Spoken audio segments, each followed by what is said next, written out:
There's a myth that the internet is an unlimited well of information, but that's only true if you're willing to dig into the forgotten places of the internet. For most of us, though, the internet is the same information repeated over and over again. This is especially true now that AI is proffering summaries for all of our inquiries.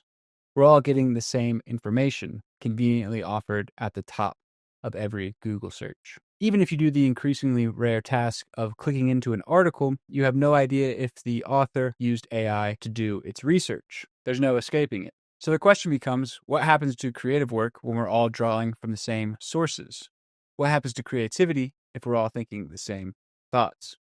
Hi, I'm Sam Mass. I'm a writer and filmmaker, and in this video, I'm going to explore why that shift matters, how the internet is funneling us towards sameness, and how reclaiming older methods of research can improve your creative work. Hey, before we dive in, I just want to let you know that this is part 2 in our series, The Case for Slowing Down. If you want, you can check out part 1 now in the video titled, Why Do Famous Writers Still Use Pen and Paper? Anyway, I hope you enjoy the video.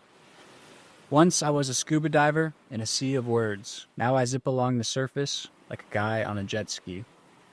It's hard to resist the appeal of speed. Going fast feels good. And that's the promise of the internet.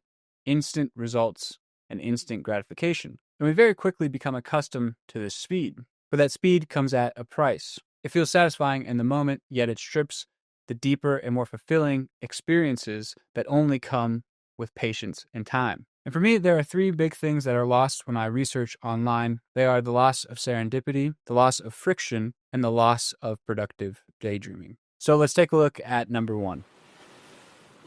Sometimes when I'm going somewhere and I wait, somewhere comes to me. Christopher Robin. One of the things that I found through writing essays is that I rarely know exactly where I'm going when I start. I'll begin with an idea, but during the research process, I'll often stumble across a passage or an argument that I hadn't considered before. And that either changes what I'm saying, or it'll change the topic I'm focusing on completely. Sometimes it's a story that feels more compelling, or an idea that aligns better with what I actually care about saying. This is serendipity, stumbling across something I didn't expect, a happy accident. If I make my search too narrow, I never stumble across these happy accidents. But it's what makes research exciting to me. It's like going out with friends and ending up in a deep conversation with a beautiful stranger. The thrill of going out is not knowing what's going to happen. But the internet short-circuits this process. Online, I can search for exactly what I need, drop it into my draft, and move on without ever coming across different information. And because I don't come across different information, my thinking rarely changes during the research process. Serendipity is discovery, the joy of finding what you weren't looking for. And it leads to a lot of useful ideas. But it's not the only thing that gets lost in the process. The next thing that is lost is friction. Friction is what happens when a book or an article forces you to slow down and reconsider what you think that you know. It's uncomfortable, but it's the spark of real learning. Without friction, you can be tricked into thinking you understand a subject deeply. And that's what happens online. If you use an AI agent, you can write out the idea that you have or the argument you want to make and ask it for supporting evidence. And then it'll give you that without you needing to encounter the counter arguments. It'll give you research for each point. And so it makes you think, or look like at least, that you're an expert on the topic, but you haven't even considered the other side. You're just reinforcing your starting point.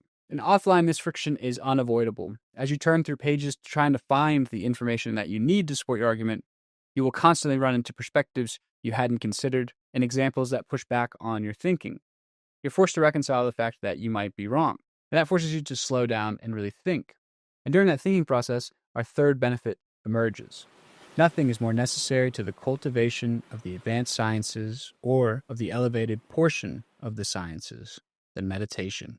When you're forced to stop and think, your mind is finally allowed to wander. I'm a notoriously slow reader, probably twice as slow as average, because much of my time spent reading is actually me just staring off into space and thinking. Now, I could be thinking about something presented in the book, but oftentimes I'll be just daydreaming, letting my mind wander completely. And when I'm alone with just a book, there's nothing there to pull my attention back in. My mind is allowed to wander for as long as it wants. There's no notifications, there's no tabs I can open, there's no distractions. And I actually don't care if it takes me twice as long to finish a chapter, because I'll often leave that chapter with a bunch of new ideas, stuff I hadn't thought about before, things to work on. Those daydreams are usually where my best ideas come from. But if I'm doing that same reading online, I never allow myself the space to just daydream. If I get bored or I lose interest, instead of letting my mind wander, I'll just click on a new tab, open a new article, click on a video, I'll do something else. Whenever I'm on the computer, I'm constantly moving.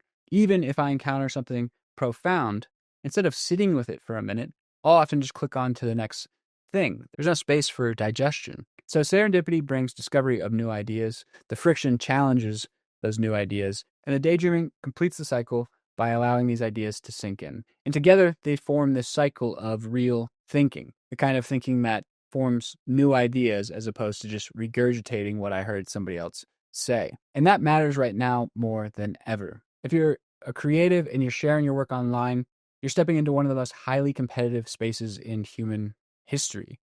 And with AI, it's only getting worse. You're not just competing with other writers and creators to get your ideas out there, you're also competing with a super intelligence that is able to churn out content almost automatically. And the temptation is to try and outrun that AI, to publish faster, to be louder. But speed is the AI's game, not ours. The way to beat it is not to accelerate, but to sidestep it altogether by moving at a pace that allows your unique perspective to emerge. There's a common belief that AI has read everything and knows everything, but in practice, it doesn't. It mostly is serving up what is most popular on the internet. I'm often surprised by how often I can't find a quotation or a reference using AI. It simply doesn't have that information available to it, unless it's really popular already on the internet. And so there's our advantage. When you draw from offline, less popular sources, you're building from material that the algorithm isn't. And the difference will make your work stand out. And now I want to be clear, this isn't an argument against using digital tools. It's an argument for using them deliberately, for refusing the shortcuts that will flatten your thinking and choosing a slower path that allows a real perspective to emerge. You don't need to give up speed entirely. You don't need to spend hours or days in the basement of a library. What you do need is a system that allows you to get the benefits of offline research, serendipity, friction, and daydreaming, while still working in a digital world. For me, that system revolves around my Remarkable tablet. I've talked about this more deeply in my Everyday Carry video, but I'll briefly go over it here because a lot of the books that I read can be found online for free because they're older. And so it's really easy for me to get those online, export them to my Remarkable, and then read them on this tablet, which has no backlight, no internet connection. So it feels very analog. And that saves me the time of having to go to the library or go to the store to hunt down the book that I'm looking for. I can simply get it off the internet and then read it as if it's a physical copy without any of the distractions. And I also like to do that with articles, because when I read them online, again, I don't give myself time to think or consider them. When I finish them, I simply click off and move on to the next thing. So I export them to my Remarkable, where reading them feels analog, and that gives me the space to really consider the ideas. The final way that's really improves the process is the note-taking system.